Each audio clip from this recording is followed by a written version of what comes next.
Bueno, yo creo que ya son las 7:05. Podemos comenzar. Buenas noches, bienvenidos a todos. Gracias por sacar un espacio para la educación continuada, principalmente en temas relacionados con la anestesia pediátrica, que sabemos que son temas que a veces a algunos nos da un poquito como de temor, de nervios y que pues la única manera como de disminuir esta ansiedad que nos puede provocar la anestesia en pediatría es con una educación continua. Entonces, hoy la Sociedad de Anestesiología de Bolívar, a través de uno de los residentes de la Universidad del SINU, el doctor Jorge Martínez, nos quiere compartir un tema a raíz de un caso clínico que pasó en una de nuestras instituciones en pediatría. El tema es hemorragia masiva en pediatría, cómo garantizar un diagnóstico oportuno y un tratamiento protocolizado. Entonces, le damos la bienvenida a todos. Creo que también nos acompañan asistentes de la Sociedad para la Práctica Segura de la Anestesia Pediátrica, que es a nivel nacional. Entonces, bienvenidos también a todos los que están, los participantes. Jorge, puedes comenzar. Muy buenas noches para todo el auditorio. Muchísimas gracias a la doctora Bedoya y en especial a la Sociedad de Anestesiólogos de Bolívar por permitirnos este espacio. Y bueno, en la noche de hoy abordaremos el tema de hemorragia masiva en pediatría, enfocada en cómo garantizar un diagnóstico oportuno y un tratamiento protocolizado. Nuestro objetivo para con ustedes en la noche de hoy es abordar cómo se define el tema de hemorragia masiva en pediatría y su impacto clínico. Como segunda medida, identificar los signos y parámetros para establecer un diagnóstico temprano y oportuno. En tercera instancia, aplicar un manejo protocolizado. Por supuesto que esto es sugestivo y es muy variable acorde a cada uno de los insumos que cada uno de ustedes tengan en sus sitios de trabajo. Y finalmente, reconocer y manejar las complicaciones asociadas a la transfusión de hemoderivados. Dicho lo anterior, nuestro contenido y la charla estará desarrollada de la siguiente manera. Abordaremos inicialmente un caso clínico, posteriormente abordaremos los datos epidemiológicos y la definición per se de hemorragia masiva, la activación del sistema de la cascada de la coagulación, el manejo protocolizado sugerido que usted hoy como participante de esta charla debe llevarse el mensaje claro a casa y finalmente el manejo de las alteraciones asociadas a la transfusión de los hemoderivados. Inicio declarando que no tengo ningún tipo de conflicto de interés que impida el desarrollo convencional de esta presentación y sin más preámbulo damos inicio a la misma. Entonces, todo inicia con una femenina de 2 años y 3 meses que ingresa al servicio de urgencias el día 28 de diciembre del año 2024 por un cuadro clínico de aproximadamente 12 horas de evolución consistente en náuseas, vómitos de contenido alimenticio, según lo refería su madre, eran aproximadamente 10 con pobre respuesta a la terapia de rehidratación oral.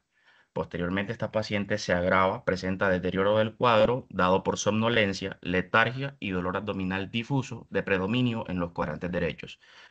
Dentro de los antecedentes de importancia a destacar, realmente nada relevante, era una paciente que era producto de un segundo embarazo controlado, madre de 33 años, totalmente adherente al control prenatal. El parto fue por cesárea a las 39 semanas y la indicación de la cesárea fue por una cesárea anterior.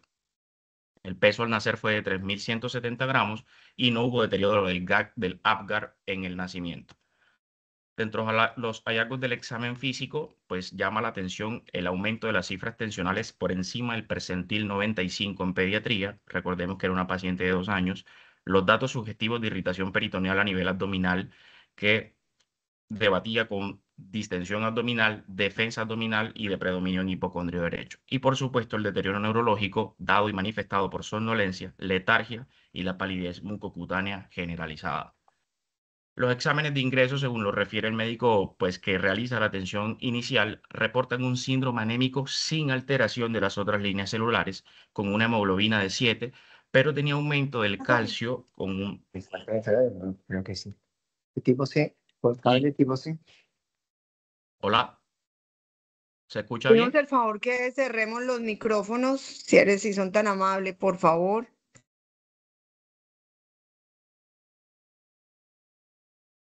Listo, Jorge, continúa.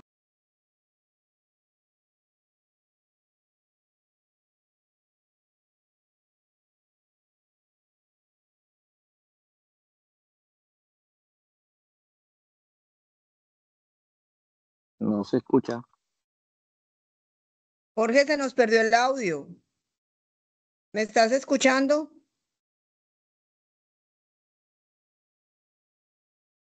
Jorge, ¿me escuchas? ¿Me escuchan bien? Hola. Ya ahí sí. Se nos perdió el audio por un rato. Ok, Listo, íbamos en el perfecto. calcio. Ok. Perfecto. Calcio y aumento de la LDH. Entonces, hasta este punto era imposible realmente establecer un diagnóstico certero, pero sabíamos que estábamos frente a un caso que probablemente nuestro paciente estaba debutando con una condición de hemólisis. El servicio de pediatría valora a la paciente, solicita exámenes de extensión, solicita una ecografía que es compatible con una masa renal expansiva y que pues sugería la presencia de un tumor de Wilms que alojaba aproximadamente un volumen de 423 mililitros. Posteriormente, el servicio de cirugía pediátrica solicita una tomografía de abdomen con contraste para caracterizar aún más todos los hallazgos de la ecografía abdominal y evidentemente se confirma la presencia de un tumor de Wilms gigante y traigo para ustedes la tomografía donde pueden evidenciar los cortes en donde teníamos la presencia de este tumor, que era lo suficientemente significativo para el compromiso hemodinámico de nuestra paciente. Esperemos aquí un par de segundos mientras vemos la imagen.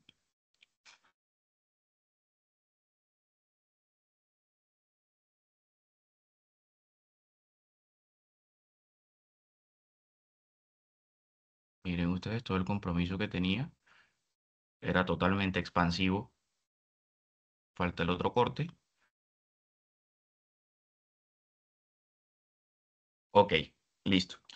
Entonces, evidentemente, esta paciente estábamos frente a un caso de un síndrome de lisis tumoral, debutó con una hipercalcemia refractaria y para hacer esto un poco más sintetizado, la paciente es trasladada a unidad de cuidados intensivos en donde recibe tratamiento multimodal con bifosfonatos, específicamente ácido solendrónico, recibe quimioterapia preoperatoria y el servicio de cirugía pediátrica la motiva para nefrectomía laparoscópica y resección del tumor. Durante su estancia hospitalaria debuta con una infección respiratoria, con un rescate de germen en el panel viral y en el panel respiratorio, lo cual pues restringe el acto quirúrgico de manera inicial. La paciente se deteriora aún más y llega al servicio de cirugías en estado emergente por una falla ventilatoria inminente, descenso de los niveles de hemoglobina, compromiso hemodinámico, soporte vasoactivo y se concluye que está probablemente en el contexto de un estallido renal. Se realiza inducción anestésica. Esto fue pues nuestro manejo anestésico de esta paciente. Sí, cuando pues el cirujano realiza la incisión, se encuentra un sangrado alojado en cavidad de 600 mililitros, se hace cirugía de control de daños, se extrae el riñón completamente, la paciente pasa a unidad de cuidados intensivos y fallece en las próximas 4 horas. Entonces, hasta ahora esto es lo que tengo para ustedes en el caso clínico. Al final de la presentación tendremos un espacio para debatir al respecto de recomendaciones, sugerencias, comentarios y resolver algunas dudas importantes. Entonces, entremos en materia. ¿Por qué es importante adherirnos a un protocolo de transfusión masiva? Y es porque hoy por hoy los estudios documentan que cuando se usa de manera indiscriminada e injustificada, tenemos malos desenlaces. Y esos desenlaces son enfermedad de injerto contra el huésped, reacciones febriles, púrpura post-transfusión, infecciones, reacciones alérgicas, injurias pulmonares, sobrecargas de volumen, injuria renal, reacciones hemolíticas y eventos neurológicos. Toda una serie de condiciones de eventos que si usted no la interviene de manera temprana, llega al desenlace más catastrófico, que es la muerte. Entonces, miren ustedes que desde el año 2020 la OMS expide un documento de información normativa que lleva por título la necesidad urgente de poner en práctica la gestión de la sangre del paciente. Y es que este documento está basado en un estudio que se realizó en Australia entre los años 2008 y 2014. Es decir, que hace más de 10 años tenemos un protocolo en el que, si bien es cierto, no es obligación adherirnos, pues probablemente sí recomienda unas buenas prácticas clínicas. Este estudio incluyó más de 600.000 pacientes y cuando realmente se realizan las conclusiones, el estudio arroja los siguientes resultados. Entonces, cuando usted siguiera un protocolo de transfusión masiva, disminuye mortalidad en un 28%, infecciones en un 21%, eventos cardiovasculares mayores como infarto agudo del miocardio y accidentes cerebrovasculares en un 31% y sobre todo reduce la estancia hospitalaria. Pero el punto a favor no solamente es ese, sino que miren cómo mejoran los indicadores a nivel de los valores del hemograma. Entonces, mire que la anemia preoperatoria disminuyó de un 21% a un 14%, y es porque la OMS en ese momento estableció que anemia era menos de 13 para los hombres y menos de 12 para las mujeres. Adicionalmente a eso, antes de los años 2008, se transfundían a todos los pacientes que tenían un valor basal de 7,9. Hoy por hoy ese consenso cambió y sugiere que los pacientes requieren transfusión de hemoderivados cuando están entre 7 y 7,3. Obviamente esto tiene algunas consideraciones especiales y algunas exclusiones.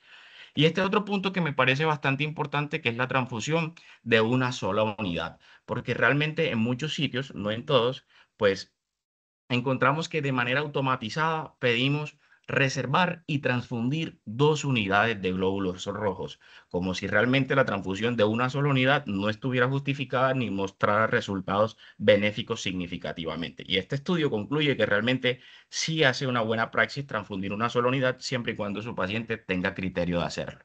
Entonces, ahora que ya usted conoce cuáles son las condiciones o cuáles son las ventajas de adherirse a un protocolo de transfusión masiva, necesita saber cuál es el escenario o cuáles son los haces que tiene bajo la manga para aquel paciente que va para una cirugía mayor y usted se enfrenta en el perioperatorio.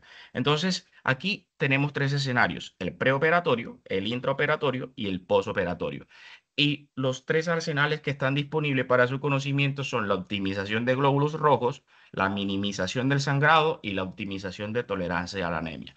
Entonces, ¿qué hacer con ese paciente que va para cirugía mayor y encontramos un síndrome anémico? Lo primero es hacer un PARE, haga diagnóstico, haga tratamiento y llévelo a los valores óptimos.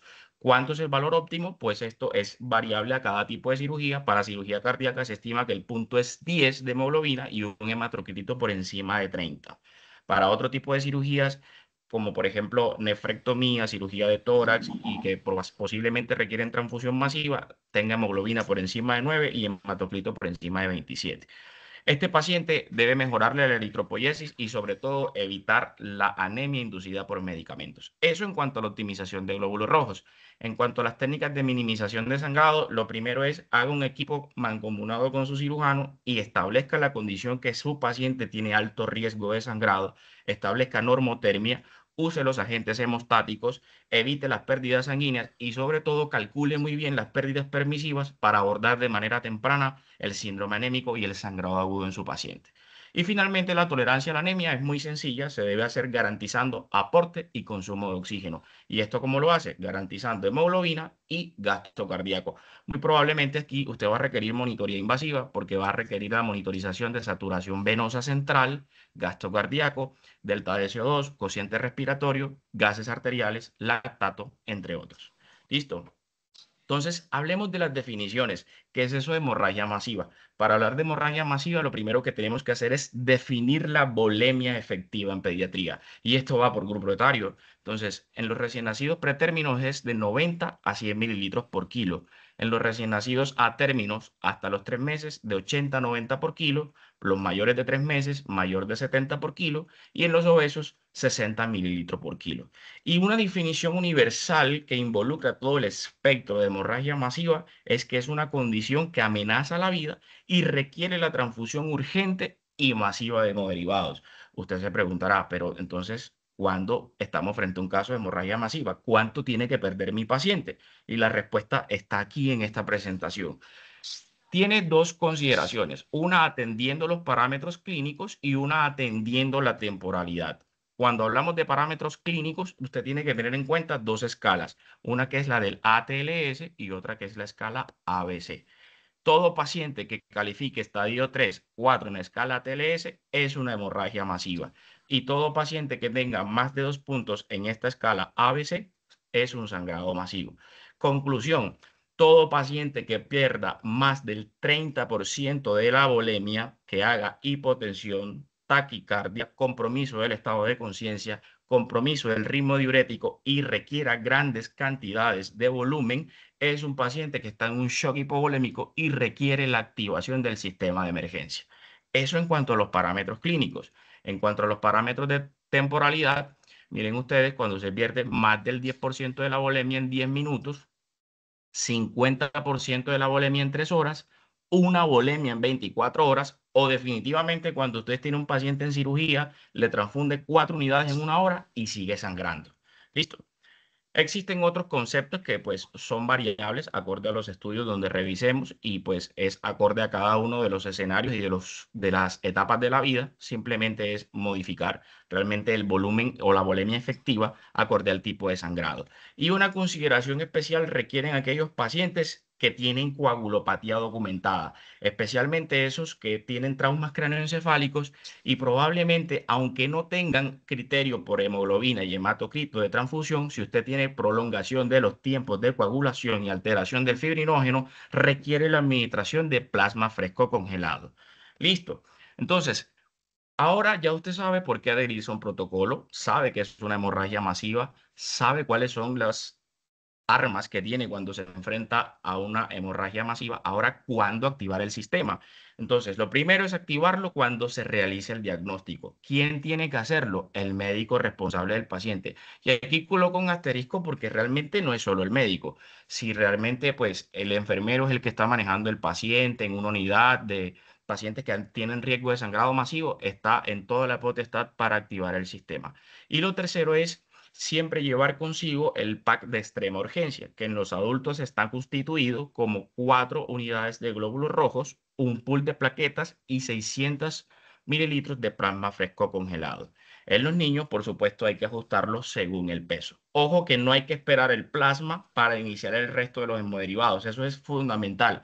Acuérdese que usted tiene una hora de oro para iniciar a salvarle la vida a su paciente. Entonces, ¿cuáles son los objetivos cuando nosotros establecemos un protocolo de transfusión masiva? El primero es restaurar volumen y hemoglobina. ¿Eso para qué? Con el fin de mantener perfusión y oxigenación tisular. Si usted no mantiene las variables que perpetúen el consumo y el aporte de oxígeno, se aumenta la distancia de difusión del oxígeno, su paciente entra en disoxia, hipoxia, metabolismo anaerobio y finalmente fracaso multiorgánico. Entonces, objetivo número 1, restaurar volumen y hemoglobina. Objetivo número 2, detener el sangrado. Y para detener el sangrado tiene 3 escenarios. Lo primero, si el sangrado es de origen iatrogénico o quirúrgico, tiene que controlarlo el cirujano. Si por el contrario es una lesión, por ejemplo, tumoral, que usted prevé que va a sangrar en el intraoperatorio, lo ideal es que usted pida interconsultas por el servicio de radiología intervencionista. Y si finalmente pues, es un paciente que tiene coagulopatía, ahí es donde tenemos que intervenir y saber cómo hacer el protocolo de transfusión masiva. Entonces, para poder hablar del protocolo de transfusión masiva, necesitamos entender muy bien la cascada de la coagulación. Y aquí voy a ser bastante práctico en este punto. ¿Cuál es el objetivo de la cascada de la coagulación? Producir trombina. Ese mensaje tiene que quedar muy claro en esta presentación.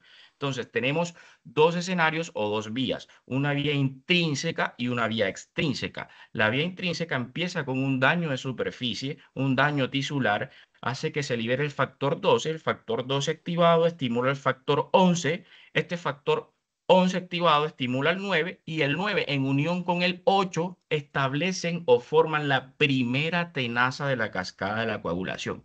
Esta primera tenaza estimula el factor 10 y este factor 10 es capaz de pasar de protrombina a trombina. Cuando usted tiene trombina, prácticamente se acabó la cascada de la coagulación, porque la trombina es la encargada de pasar el fibrinógeno a fibrina. Cuando usted tiene fibrina, ya el coágulo está formado y usted lo que necesita es un estabilizador del coágulo. Y ese estabilizador del coágulo es el factor 3A.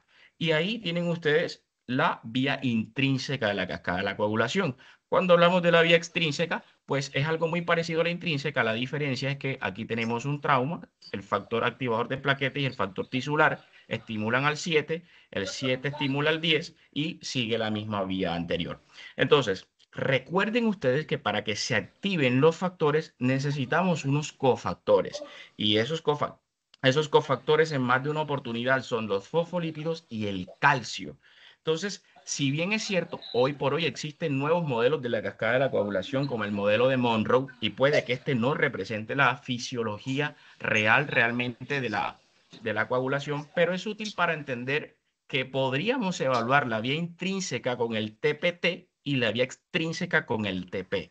Y eso explica por qué cuando usamos heparina estamos haciendo influencia en la vía intrínseca, y cuando usamos warfarina estamos actuando a nivel de los factores 2, 7, 9 y 10. Listo. Entonces, ¿qué recomiendan hoy por hoy los estudios? Miren ustedes que ya desde el año 2015 se hablaba de mediciones de lactato, hemoglobina, excesos de bases, tiempo de coagulación, fibrinógeno, plaquetas para establecer diagnóstico de coagulopatía.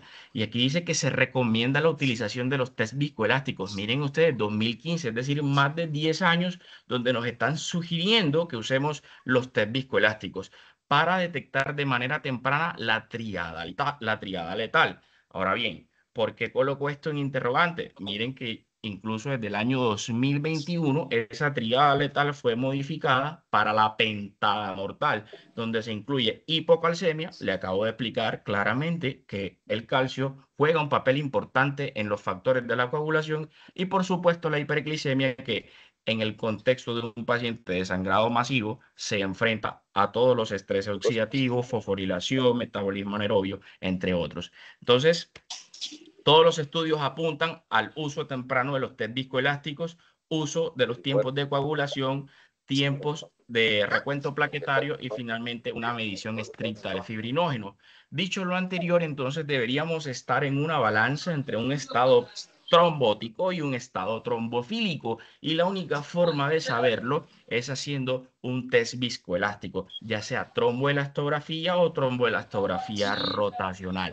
Entonces, ¿qué es eso de tromboelastografía rotacional? Bueno, lo primero que tenemos que saber es si es o no es justificado el uso de las pruebas viscoelásticas. Y para eso traigo aquí a mención un estudio del año 2025, una revisión sistemática con metaanálisis que incluye 20 ensayos clínicos aleatorizados para un total de 2.405 pacientes. Las cirugías que se incluyeron en este estudio solamente fueron cardíacas, hepáticas y ortopédicas. Y este estudio se encarga de comparar a los pacientes que recibieron transfusión acorde a los test viscoelásticos versus los protocolos de transfusión convencional. ¿Cuál fue la conclusión? Miren ustedes el forest plot. Se da, pues, manifiesta o podemos concluir que cuando se usan los test viscoelásticos se reduce la transfusión de glóbulos rojos, de plaquetas y de plasma fresco congelado. ¿Hay alguien con el micrófono abierto?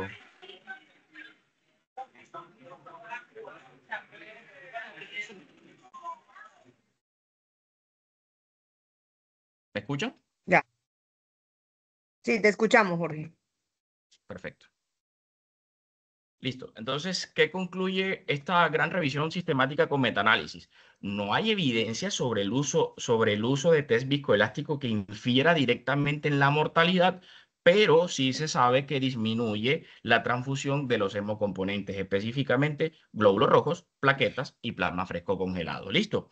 Entonces, ¿cuándo usar el Rotem? Traumas severos, coagulopatía inducida por traumas, procedimientos de gran sangrado, circulación extracorpórea, ECMO, hemodiafiltración, intervencionismo, cirugía mayor, pacientes anticoagulados y en pacientes que tengan discrasias sanguíneas de manera patológica o incluso congénitas. Entonces, ¿cómo funciona el Rotem? Aquí vamos a hacer, pues, digamos que algo muy sintetizado. Aquí tenemos a la izquierda la tromboelastografía y aquí la tromboelastografía rotacional.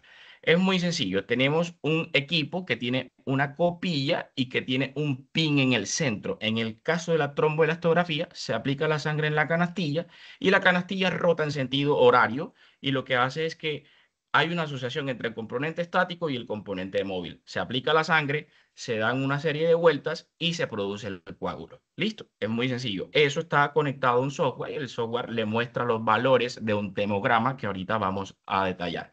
En el caso del Rotem, lo que rota no es la canastilla, es el pin que está a nivel central, pero el principio es el mismo. Y en el caso del Sonoclot, no rota la canastilla ni rota el pin, pero tiene un movimiento de pivote hacia arriba y hacia abajo que hace que exista la asociación entre el componente estático y móvil a través del tiempo. Esto es un poco más de información gráfica de lo mismo. Y esto sí nos compete a nosotros. Entonces, ¿qué voy a hacer yo cuando me enfrento a un temograma? Lo primero es determinar qué variables vamos a estudiar. Y para eso tenemos el CT, el CFT, el LOT, el MCF y finalmente el ML. Entonces, empecemos por el CT. El CT es el tiempo de coagulación, que realmente es el tiempo que tarda el coágulo en en empezar a formarse. Si yo tengo un CT prolongado, tengo que pensar automáticamente que hay un déficit en la iniciación y ese déficit en la iniciación está a expensas de los factores de coagulación. Luego tengo que evaluar el CFT, que es el tiempo de formación del coágulo. Ese es el tiempo en el que el coágulo se empieza a formar y llega a Ujú. una amplitud de 20 milímetros. Entonces, cuando me enfrento a un CFT prolongado, tengo que pensar que hay un déficit en la iniciación y probablemente en la amplificación que está definida o que está más bien influenciada por fibrinógeno y plaquetas. Luego de eso, listo, ya tengo un coágulo que se empezó a formar, llegó a los 20 milímetros, ahora necesito medirle la amplitud. A ese parámetro le llamo A. La A puede ser medido en 5, 10, 15, 20 minutos. Acorde a los minutos, asimismo se llamará el parámetro. En este caso, A5 es cuánta amplitud tiene ese coágulo a los 5 minutos. Si hay déficit del mismo, probablemente también la alteración sea a nivel del fibrinógeno y a nivel de plaquetas. Luego, listo, ya tengo un coágulo que llegó a los 20 milímetros, ya sabemos que tiene una buena amplitud a los 5 minutos y luego debo medirle cuál es su amplitud máxima. A esa amplitud máxima le llamamos MCF.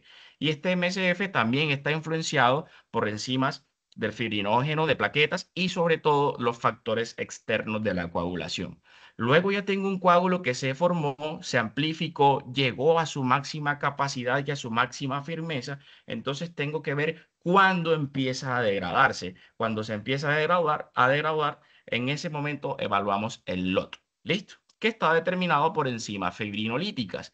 Y finalmente, pues tenemos el ML, que es el tiempo de lisis, es decir, qué porcentaje de ese coágulo se está lisando. ¿Ok? Y eso es como un bosquejo rápido y una interpretación rápida del temograma. Aclaro que este no es el objetivo de nuestra presentación, pero quería traer un breve review al respecto del tema. Listo, entonces esto es una lámina informativa en donde pueden evidenciar cada uno de los parámetros y su influencia con cada uno de los factores de la coagulación. Un poco más de lo mismo, obviamente las pruebas que evalúa el Rotem, que es con un software especializado, y pues si estamos evaluando tanto la vía extrínseca como la vía intrínseca. ¿Ok? Estos son los valores normales, insisto, esto es netamente informativo y pues es lo que deberíamos manejar en nuestras instituciones, pero lamentablemente solo ahora es que está realmente en la vanguardia. ¿Ok? Entonces llegamos a la parte que más nos interesa y es el tratamiento. Sabemos que lo ideal es contar con Rotem, pero si no tengo Rotem, ¿qué debo hacer? Lo primero es reanimación ABC. Estabilice a su paciente y controle el sangrado. Recuerde que no tiene sentido transfundir glóbulos rojos, plasmas y plaquetas si usted tiene un sangrado activo incontrolable, porque su paciente va a perder toda la volemia efectiva. Oxígeno acorde al requerimiento. ¿A qué nos referimos a esto? Su paciente debe mantener una saturación por encima de 90 y para eso usted tiene que utilizar todos los dispositivos que tenga a su alcance. Si con una columna nasal es suficiente, perfecto. Si necesita un dispositivo Venturi, hágalo. Y si necesita hacer intubación y garantizar ventilación mecánica invasiva, pues toca hacerlo. Listo. En tercer medida o en tercer punto, canalizar dos vías venosas de grueso calibre. Los estudios han demostrado que esto es igual o superior a hacer accesos vasculares centrales porque en la crisis es mucho más complejo hacer los accesos vasculares en pacientes totalmente depletados. Administrar volumen para restaurar volemia, monitorización de las variables vitales como lo son la presión, la frecuencia respiratoria, saturación y temperatura. Y finalmente, pues obviamente determinar los exámenes para diagnóstico de una coagulopatía, como lo son el hemograma, los tiempos de coagulación, fibrinógeno, función renal, lactato, gasometría y los estudios acorde a la transfusión de hemoderivados, como el escrutinio de cuerpos irregulares, de anticuerpos irregulares y las pruebas cruzadas. Entonces, iniciemos paso a paso. Ácido tranexámico, ¿se pone o no se pone? La evidencia dice que sí se debe usar. ¿Cuándo se debe usar? Tan pronto como sea posible y lo ideal es que sean las primeras 3 horas del sangrado. ¿Cuánto debo usar? Un bolo de 15 miligramos por kilo y máximo 1 gramo en niños y 2 gramos en adultos. ¿En cuánto tiempo debo pasar este bolo? En 10 a 12 minutos. Ojo que el ácido tranexámico cuando se administra en tiempos inferiores a los 5 minutos se ha asociado con convulsiones. Listo, y con deterioro del estado de conciencia. Luego de que usted le haga la dosis de carga a su paciente, debe mantener una perfusión efectiva. Y esa perfusión efectiva debe ser entre 2 y 5 miligramos por kilo hora, al menos durante 8 horas o hasta que cese el sangrado. Si el paciente tiene menos de 12 años. Si tiene más de 12 años, póngale 1 gramo cada 8 horas hasta que cese el sangrado. Recuerde que el calcio es protagonista inicial y por excelencia en la cascada de la coagulación. Mantenga siempre calcio iónico por encima de 0,9 milimoles por litro. Fibrinógeno y hemoderivados. ¿Cuánto vamos a usar? Fibrinógenos de 30 a 50 miligramos por kilos y en neonato podemos usar hasta 70. Lo máximo que podemos usar son 2 gramos en 50 y 100 mililitros y diluirlos y pasarlos de manera lenta. Los hematíes, pues bueno, traigo para ustedes una imagen bastante didáctica. Miren ustedes, este es el protocolo. Si el niño pesa menos de 50 kilos, póngale hematíes, plasma fresco congelado y plaquetas a 20 mililitros por kilo. Estamos hablando de transfusión masiva. No es paciente que tiene anemia con una cirugía electiva y que vamos a hacerle transfusión para optimizar. Esto es un escenario de shock hipovolémico. Si el paciente pesa más de 50 kilos, el pack de extrema urgencia son 6 unidades de glóbulos rojos, 600 mililitros de plasma fresco congelados y un pool de plaquetas. ¿Listo? Sangre total, ¿se usa o no se usa? Bueno, este estudio del año 2025, bastante reciente, dice que si usted no tiene el resto de hemoderivados y esto es lo que tiene a la mano, tiene que usarlo. ¿A cuánto se usa? A 40 mililitros por kilos desde el primer año con signos de shock. ¿Cuáles son los beneficios de usar sangre total?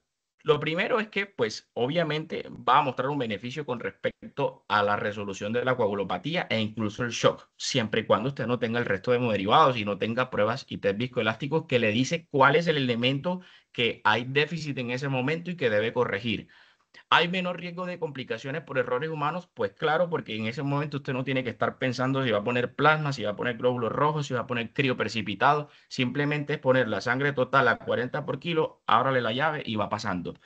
Pero pues se necesitan ensayos multicéntricos, específicamente este estudio, el MATIC-2, está buscando validar y estandarizar su uso como un protocolo. Aún sigue siendo simplemente una sugerencia y está a merced de la persona si lo usa o no lo usa. El crío precipitado traigo para ustedes este estudio también, en donde se incluyeron 2.387 pacientes, en donde 1.948 fueron elegibles y se compararon quiénes recibieron crío precipitados y quiénes no. Solamente el 27.8 recibieron crío y la dosis del crío en este estudio fue de 2.8 mililitros por kilo. Este estudio concluye que la mortalidad a las 24 horas y a los 7 días fue significativamente menor en los pacientes que recibieron crioprecipitado. Entonces, este artículo sugiere el uso del crioprecipitado en las primeras 4 horas del sangrado masivo de 1 a 2 unidades por cada 10 kilos de peso, que eso equivale más o menos a 5 a 10 mililitros por kilo. Y este es un factor que ya lo hay en Colombia. De hecho, pues en varias de las clínicas he tenido la oportunidad de usarlo, que es el Octaplex. ¿Y cuándo debemos usar Octaplex? Bueno, si realmente le prestó atención al tema de la cascada de la coagulación, ya sabemos que la vía extrínseca es el factor 7 y el resto de factores son los factores o la vía intrínseca. Entonces, mire que esto tiene factores 2, 7, 9 y 10. Es decir, esto es un amplio espectro. Esto le da todo, tanto a vía intrínseca como a vía extrínseca. ¿Cuándo usar el complejo protombínico, es decir, el Otraplex? Cuando usted a su paciente le hizo diagnóstico de coagulopatía, le hizo un tratamiento médico quirúrgico, el cirujano controló el sangrado, usted transfunde y la hemorragia persista o la coagulopatía sea refractaria. ¿Cuándo usarlo en un escenario propiamente dicho? En hemorragias cerebrales, hemorragias con necesidad de cirugía urgente, siempre y cuando usted no tenga la posibilidad de esperar a que el plasma fresco se descongele. Y por supuesto en aquellos pacientes que tienen alto riesgo de tralitaco, que no puede meterle grandes volúmenes, en estos pacientes está indicado de manera temprana y prequirúrgica el uso de Octaplex. ¿Cuánto es la dosis de Octaplex? Bueno, esto es sugestivo y es acorde a cada INR. Si el INR está por debajo de 5, la dosis es 15 unidades por kilo. Y si el INR está por encima de 5, la dosis es 25 unidades por kilo. Ojo que máximo podemos usar 2.500 unidades internacionales. Y aquí vamos a hablar entonces de las alteraciones metabólicas y fisiológicas. Siempre tener en cuenta que ya sabemos que existe una pentada de la mortalidad. Entonces, lo ideal es que usted tenga en su sala quirúrgica calentadores de infusión rápida y medidas de conservación del calor. No sirve poner la sangre en un microondas, no sirve poner la sangre a que la caliente la espalda del paciente, que la ponga el colchón antiescaras. No, tienen que ser calentadores de infusión rápida, lo que ha demostrado evidencia. La acidosis metabólica tiene que corregirla lo más temprano posible. No espere que su pH le llegue a 7,2, a 7,1. Intervenga tan pronto como sea posible cuando tenga el pH por debajo de 7,3. Si su paciente debuta con hipomagnesemia, corríjale ese magnesio con dosis entre 25 y 50 miligramos por kilo en 20 minutos con sulfato de magnesio. Además que el magnesio ha demostrado ser un excelente manejo en la analgesia multimodal. La hipocalcemia ya explicamos que es un protagonista por excelencia en cuanto a la cascada de la coagulación. Hay que administrar dosis entre 5 y 10 miligramos por kilo en 15 minutos. ¿Cuándo hacerlo? Cuando tengamos un calcio por debajo de 1 o cuando ese paciente haya requerido transfusión de más de 4 unidades de glóbulos rojos. Entonces, esto es una manera sintetizada de verlo. La oxigenación tisular, ¿qué tiene que hacer? Lo mismo que les dije al principio, saturación por encima de 90, controle el lactato y el aclaramiento en las primeras 24 horas. Ojo a esto, es muy importante que no basemos la reanimación solo basado en el lactato, porque el lactato es un parámetro tardío, es decir, su paciente puede llevar 3, 4 horas en hipoxia, en disoxia, en aumento de la distancia de difusión del oxígeno y apenas el lactato se le va a empezar a aumentar. Entonces, estos pacientes lo ideal es monitorizarlos con saturación venosa central de oxígeno, delta de CO2, cociente respiratorio y el resto de variables. Si tenemos pues otro tipo de variables como el pico y todo lo demás, sería perfecto. La glicemia tiene que mantenerla entre 140 y 180 miligramos sobre decilitros. El calcio, ya dijimos en la lámina anterior, por encima de 1.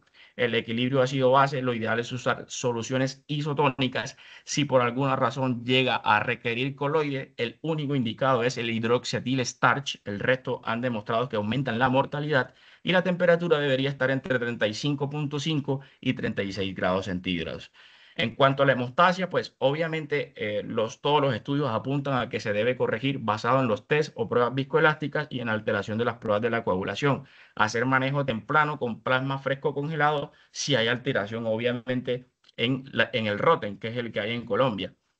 Y por supuesto, el uso de ácido tranexámico en las primeras 3 horas de nuestro paciente. Entonces, eso era lo que tenía para ustedes. Aquí tenemos los targets, objetivos terapéuticos, por si desean tenerlos de una manera más sintetizada. Los objetivos de hemoglobina, de plaquetas, de fibrinógeno y del estado ácido base de su paciente.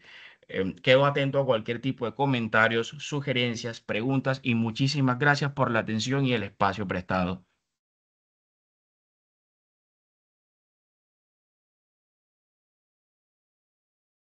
Jorge, muchísimas gracias por la presentación. Si alguien quiere participar por el chat o levantando la manito, estamos atentos.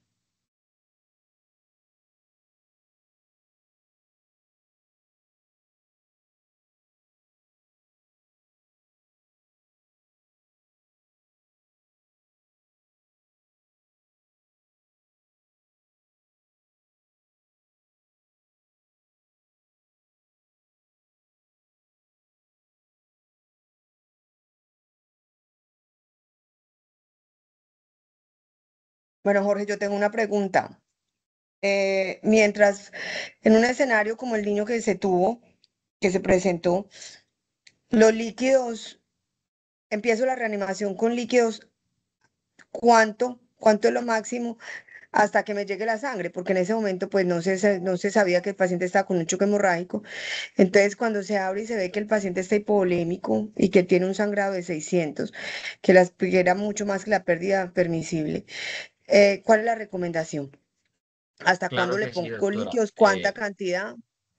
Claro, claro que sí, doctora. Bueno, recuerde que pues lo ideal es hacer una fluidoterapia guiada por metas. Por eso hablaba realmente de usar todo el tema de dispositivos, de valor de la presión de pulso, de variabilidad de volumen sistólico, entre otros. Pero la sugerencia actual, según lo que pues pudimos revisar, es hacer una impregnación de líquidos entre 60 y 90 mililitros por kilo. Eso es lo ideal cuando su paciente esté en sangrado masivo. De hecho, me permito compartirle pantalla nuevamente. Aquí, a ver, ¿me confirma si se está viendo? Sí, Hola. sí se está viendo. Ok, perfecto. Sí, Entonces, se está viendo, Jorge. mire que el grado 3 y el grado 4 necesidades de líquidos de 60 a 90 por kilo. Eso es lo sugerido. Mientras le llega la sangre, mientras usted hace el test viscoelástico, póngale solución isotónica a su paciente de 60 a 90 mililitros por kilo. Específicamente, lactato de Ringer o puede usar Plasma Light.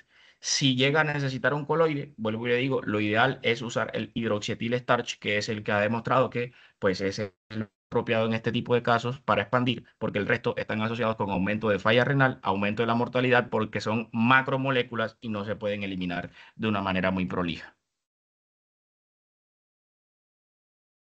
Bueno, por acá vemos al doctor Alaba que tiene la manito levantada. Doctor Alaba, Hola, ¿cómo están? Muy buenas noches. Pues antes que nada, Jorge, felicitaciones por la charla, muy interesante, bastante interesante. Pues varias cositas, pues el caso clínico, la verdad que fue un caso clínico bastante interesante, pues lastimosamente por lo que alcancé más o menos a ver con todo lo que era la parte del laboratorio, iba bastante bajo con la parte de la... Creo que alcancé también a escuchar que estaba como el índice tumoral, pues como que lo metieron entre los diagnósticos, pues bueno, un poquito como la explicación, recuerda que la lisis tumoral no es la que se le maneja hipocalcemia, entonces para corregir un poquito esa parte. Con respecto a lo que son sangrando masivos en pediatría, pues eso todavía está en bastantes estudios, pues eh, el estudio que tú sacaste, que está en fase 3 si no me equivoco, que es el MATIC-2, es un estudio en comparación con ácido tranexámico y bajas dosificaciones de lóbulo rojo, pues es un poco bastante complejo, bastante discutido, entonces hay que tener bastante cuidado con esos estudios. Con respecto a las pruebas viscoelásticas, pues también hay que recordar que son pruebas que se están extrapolando de adultos a niños. Entonces, muchos estudios, además hay un estudio muy bonito de, unos médicos en Suiza, no recuerdo exactamente cómo se llama ese estudio, que ellos dicen que están extrapolando mucho lo que son las pruebas prácticas a pediatría, pero que aún necesitan mucho estudio, pero estudiar en niños es bastante complejo eso. Eh, Acotando un poquito con respecto a la parte de la fluidoterapia, pues recordando que a todos nos enseñan que la reposición de líquidos en niños debería ser 3:1 en la relación. Concuerdo con 60-90, pero lastimosamente, como dijo la doctora Yadi, a veces en nuestra vida cotidiana, en vida real, porque todo lo que tú explicaste sería en un mundo ideal, lastimosamente a veces no se cumple. Sí hay que tener todo a la mano con respecto a eso. Totalmente de acuerdo contigo con las venas periféricas, siempre hay que tener una buena hidratación. Lastimosamente, con el caso clínico que ustedes tuvieron, pues iban bastante abajo con la hemoglobina. Entonces, imagínate un niño con hemoglobina de 7 y que tuvo un sangrado masivo, pues, estaba condenado. Eh, Recordar de que casi todos estos estudios de prueba de viscoelástica son pacientes en trauma, entonces también hay que tenerlo en cuenta. Todo eso se está extrapolando, porque los estudios en niños son bastante complejos de realizar, como lo había dicho.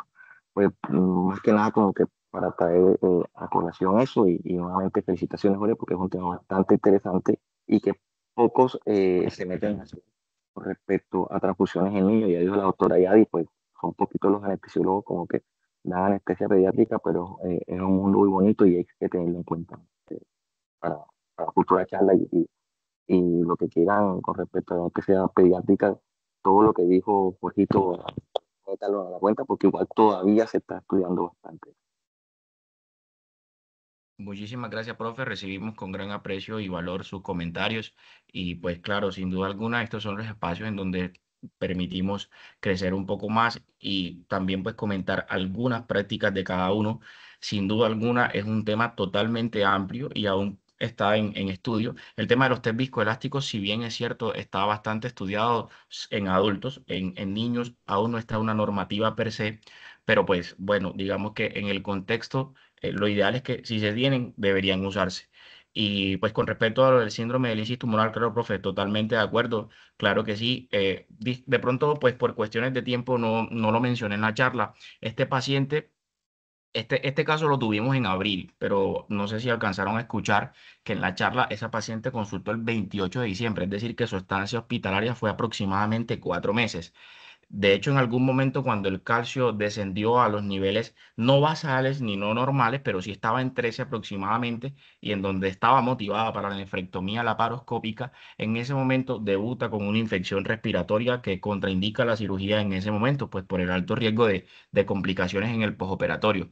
Y realmente cuando nos llega a la sala de cirugías, llegó en falla ventilatoria inminente, llegó con un dispositivo Venturi, pero era una paciente que estaba en falla multiorgánica. Sin duda alguna ya tenía compromiso hemodinámico, la piel estaba moteada, el láctico estaba en 7 y la hemoglobina estaba en los hemogramas de soporte en 7, pero en los gases arteriales ya teníamos 5.5. Entonces eso es como para agregarlo a la presentación, y muchísimas gracias al doctor Alaba por su valioso aporte.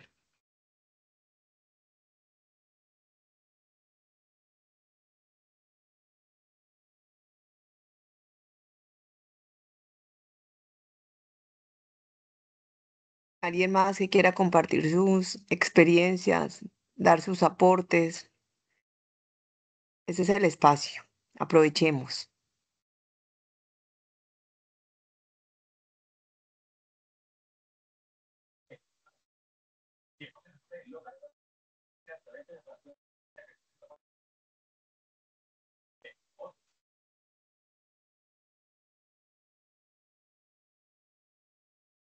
Bueno, El no, doctor Jorge, El parece que no hay preguntas. Parece que el doctor El Entonces, Hayek abrió el micrófono. No sé si quiere aportar algún comentario, pero veo que su micrófono quedó en espera. No sé si tiene algo por aportar.